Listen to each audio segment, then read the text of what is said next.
আসসালামু আলাইকুম ভিউয়ার্স, আশা করি সকলে ভালো আছেন। তো আজকে আমি আপনাদেরকে দেখাবো কিভাবে ট্রান্সপারেন্ট বিজনেস কার্ড তৈরি করা যায়। তো সম্পূর্ণ ভিডিওটি দেখতে থাকুন, আশা করি সহজেই বুঝতে পারবেন এবং শিখতে পারবেন। তো বিজনেস কার্ড ডিজাইন করার জন্য আমরা চলে যাব ফাইল থেকে এখান থেকে নিউ থেকে বিজনেস কার্ডের যে সাইজটি আছে সেই সাইজটি আমরা ইউজ করব।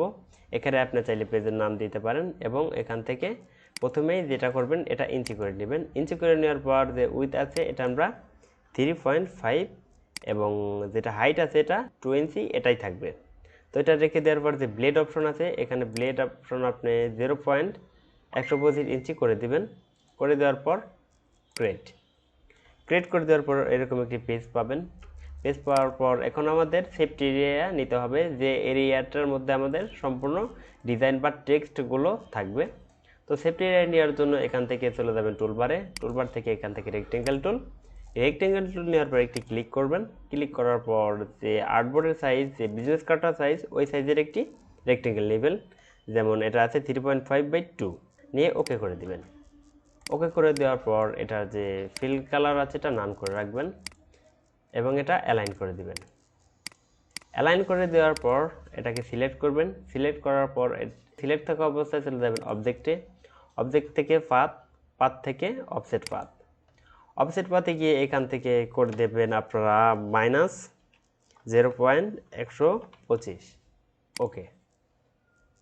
ওকে করে দেওয়ার পর এরকম আসবে। তো মাঝখানে এটাকে সিলেক্ট করবেন, এটা আমাদের হলো সেফটি এরিয়া। তো মাঝখানে এটাকে সিলেক্ট করে মাউসের রাইট বাটন ক্লিক করে এখান থেকে মেকে গাইড করে দেবেন।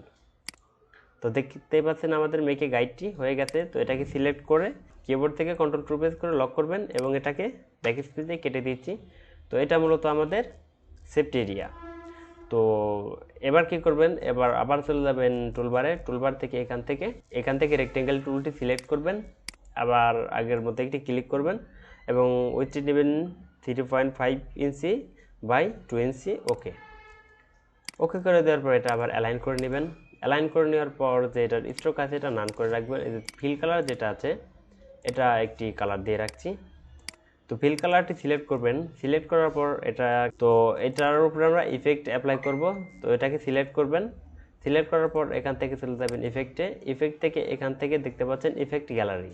তো এখানে ক্লিক করে দিবেন। ইফেক্ট গ্যালারিতে ক্লিক করে দেওয়ার পর যাবেন এই অপশনটিতে, এই যে আইকনটি দেখতে পাচ্ছেন এখানে ক্লিক করলে এটা এক্সপ্যান্ড হবে। তো এক্সপ্যান্ড করার পর এখান থেকে নোট পেপার এটাতে সিলেক্ট করে দিবেন। সিলেক্ট করার পর আপনারা এখানে যে পেপারটি নিয়েছেন, যে রেক্টেঙ্গেলটি, তার একটি নমুনা দেখতে পারবেন যে কি অ্যাপ্লাই হয়েছে। তো এখান থেকে আপনারা এটা পরিবর্তন করে নিতে পারেন, কম বেশি কমানোর জন্য এটা লেভেল কমিয়ে বা বাড়িয়ে নেবেন। তো এটা আমি 40 করে দিচ্ছি এবং এটা 5 এবং এটা 10 করে এবার ওকে করে দিচ্ছি। তো ওকে করার পরে এবার আপনারা যদি লক্ষ্য করেন তাহলে আমাদের এটা একটি গ্লাস টেক্সচার বসে গেছে। তো এখানে আপনারা বুঝতে পারছেন না, এটা অন্য পেজে নিলে তখন বুঝতে পারবেন। তো এটাকে এভাবে রেখে এটার অপাসিটি কমিয়ে নেবেন, অপাসিটি 20% করে দিচ্ছি। এবার এটাকে লক করে নেবেন Ctrl+2 দিয়ে। লক করে নেওয়ার পর এবার আমাদের একটু ডিজাইন করবেন। তো ডিজাইনটি করার জন্য এখান থেকে আবার চলে যাবেন টুলবারে এখান থেকে পলিগন টুলটি ইউজ করছি এবং শিফট প্রেস করে রেখে একটি পলিগন টানছি। পলিগনটি আপনার বিজনেস কার্ডের সাইজ অর্থাৎ এই এরিয়ার মধ্যে বসিয়ে নেওয়ার পর তো এখন আমি যাচ্ছি কর্নারগুলো একটু রাউন্ড করব। রাউন্ড করার জন্য এটাকে সিলেক্ট করবেন। সিলেক্ট করার পর এখান থেকে ডিরেক্ট সিলেকশন টুলটি সিলেক্ট করে এই গোল অংশটা একটু টেনে দিলেই রাউন্ড হয়ে যাবে। রাউন্ড করে নেওয়ার পর এবার এটাকে আমরা কপি করার জন্য এটা সিলেক্ট করে কিবোর্ড থেকে অল্টার প্রেস করবেন এবং এটা ড্র্যাগ করে যে কোনো দিক সরালে এটা কপি হয়ে যাবে। তো একটা কপি করছি। এবার আরেকটা কপি করার জন্য কিবোর্ড থেকে Ctrl+D, ডুপ্লিকেট করার পর এবার যদি সিলেক্ট করেন তাহলে এখানে দেখতে পাচ্ছেন আমাদের 3টি শেপ নেওয়া হয়েছে। তো এবার আমি চাচ্ছি মাঝখানের শেপটি এখান থেকে কেটে দেব, অর্থাৎ আমাদের ডিজাইনটি এটা আমরা একটি ডিজাইন করব। তো 3টা একসাথে সিলেক্ট করবেন। সিলেক্ট করার পর এখান থেকে শিপ বিল্ডার টুল সিলেক্ট করবেন। মাঝখানের এই শেপটা আপনারা এখন যদি মাউসটি খেয়াল করেন তাহলে দেখতে পারবেন একটা প্লাসে আছে এবং অল্টার প্রেস করলে এটা মাইনাস হবে, এটা ড্র্যাগ করে টানবেন তাহলে এটা মাইনাস হয়ে যাবে এবং দেখতে পাচ্ছেন মাইনাস হয়ে যাবে। তো এবার আপনারা কি করবেন, কন্ট্রোল অল্টার 2 দিলে আপনার সবগুলো আনলক হয়ে যাবে। আনলক করার পর এখন আনলক করার কারণ হলো এখান থেকে আমাদের কাটতে হবে, কাটার জন্য সম্পূর্ণটাকে আবার সিলেক্ট করবেন। সিলেক্ট করার পর এখান থেকে shape builder tool alter press করে রেখে আবার মাইনাস করে দেবেন। মাইনাস করে নেওয়ার পর এবার আবার ব্যাকগ্রাউন্ড এবং ব্যাকগ্রাউন্ডটাকে লক করে দিচ্ছি এবং সেফটি এরিয়াটাকে লক করে দিচ্ছি। লক করে দেওয়ার পর সবগুলো একসাথে সিলেক্ট করবেন। সিলেক্ট করার পর এইটা শেপ বিল্ডার টুল দিয়ে এক করে দিবেন। এখান থেকে এটা এক কর্নার আমি এক করে দিচ্ছি। এক করে দেওয়ার পর এই দুইটার অপাসিটি আমি কমিয়ে নিচ্ছি, দুটোর অপাসিটি আমি 50% করে দিচ্ছি এবং আমাদের এখন ডিজাইনটি বসাতে হবে। তো ফার্স্টে কোম্পানি নেম,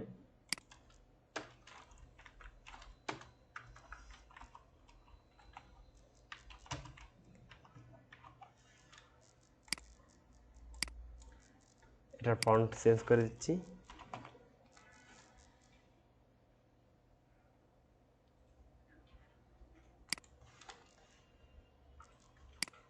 এবং এটা ছোট করে দিচ্ছি।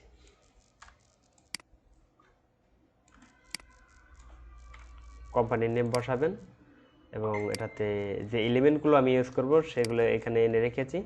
তো কিউআর কোডটা আমি নিজে ম্যানুয়ালি ডিজাইন করে নিয়েছি, কারণ এটা যে কোনো ওয়েবসাইটে আপনি ব্যবহার করতে পারবেন। তো অল্টার প্লাস শিফট প্রেস করে রেখে এটাকে ছোট করে নিচ্ছি। ছোট করে নেওয়ার পর এবার আপনাদের যে আইকনগুলো আছে আইকনগুলো কপি করে নিচ্ছি এবং এটা ছোট করে নিচ্ছি। এবার ডিজাইন আপনি যেরকম করতে চান বা যেরকম রাখতে চান যেখানে, এটা সেভাবে রেখে দিবেন। তো আমি এই দিক সাইডটা মিলিয়ে এরকম ডিজাইনটি করেছি। এবার লোগোটা নিয়ে আসি, লোগোটা আমি এখানে রেখে দিচ্ছি, সামান্য পরিমাণ ছোট করে তাকে অ্যালাইন করে দিচ্ছি, আর একটু ছোট করে নিচ্ছি। তো এবার আমাদের ডিজাইনটি মূলত শেষ। তো এবার কিবোর্ড থেকে কন্ট্রোল অল্টার 2 প্রেস করবেন, তাহলে সবগুলো আনলক হয়ে যাবে। তো আনলক করে নেওয়ার পর সবগুলোকে একটা সিলেক্ট করবেন। সিলেক্ট করার পর এটা যদি আপনি অন্য কোনো ব্যাকগ্রাউন্ডে বসান তাহলে বুঝতে পারবেন ট্রান্সপারেন্ট হয়েছে কিনা। তো এবার আপনারা যদি দেখেন, লক্ষ্য করেন, তাহলে দেখতে পাচ্ছেন আমাদের ব্যাকগ্রাউন্ডটি ট্রান্সপারেন্ট হয়ে গেছে। তো এখানে যে মেকে গাইডটা আছে এটা সিলেক্ট করে দিচ্ছি। তো এবার যদি আপনারা লক্ষ্য করেন তাহলে দেখতে পাচ্ছেন যে আমাদের বিজনেস কার্ডটি যে কিভাবে একটি ট্রান্সপারেন্ট বিজনেস কার্ড তৈরি করা যায়। ভিডিওটি ভালো লাগলে অবশ্যই একটি লাইক করে দিবেন এবং আপনার কোনো মতামত বা মন্তব্য থাকলে অবশ্যই কমেন্ট করে জানাবেন। ভিডিওটি দেখার জন্য অসংখ্য ধন্যবাদ।